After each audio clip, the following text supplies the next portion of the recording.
Hi, welcome to Boomi Services and Support YouTube channel. Today, we are going to see about how to create a resource using the FHIR Client Connector. So, in this process, uh, we are going to see about the create resource operation under the FHIR Client Connector, which allows you to create a new resource on the FHIR server. So here I am passing a payload of JSON format, which is a resource type of patient. You can see the JSON body here. I'm passing the given name Calvin Edward and given name as Calvin and gender, birth date, all the uh, corresponding patient details.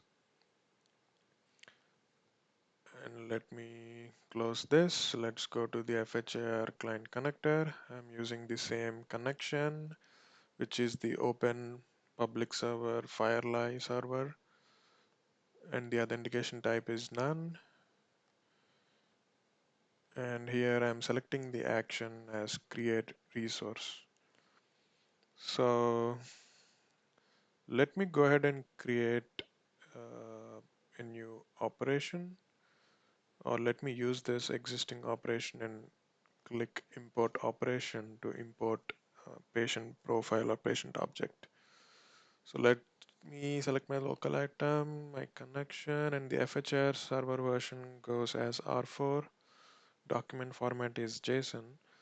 And here you can see there are two operation modes to perform these operations, standard and conditional. So the standard option just follows the traditional approach to the operation, while conditional allows to set specific validations through key and value pairs. Those key value pairs will be executed before the create resource in this case. So if you execute a create operation which has the entity that already exists, the create operation will not proceed and return an application error with the corresponding error payload. In both the operation modes, the connector will return an ID and a corresponding version ID. The version ID increments if there are any updates to the entity. So let me select the standard operation mode here for this video, and let me use filter as PA and a wildcard entry. So let me hit next. So here you can see the current object type is patient because the operation has already been created. But if I go ahead and click on import new object, I can see the wildcard entries being matched to the relevant object types.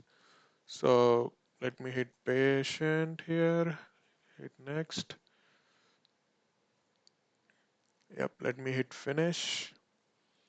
So I'll just go through the request profile and the response profile here for a second. So this is the request profile. Here you can see all the patient details that comes under the create resource operation profile. So you can see the birth date, address, contact, disease date, time, gender, language, martial status, marital status, everything, photo, resource type. And let me open the response profile for you. Uh, yeah, it's identically similar. Let me go ahead and close this. Let me hit save. And let me hit OK.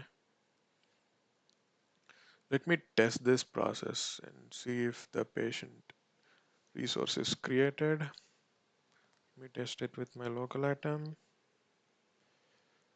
Okay, here we can see the process execution is successful. Let me go ahead and see the response payload.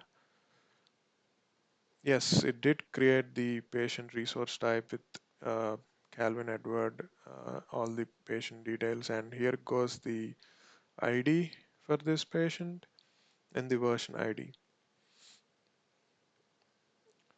Let me also show you the logs for this, where it does a post HTTPS call to the FHIR server. You can actually see the exact E tag and the location where it posts the request. And again, this is the response payload, which I showed it in previous one. And that's it for this video. Thank you for watching and happy integrating.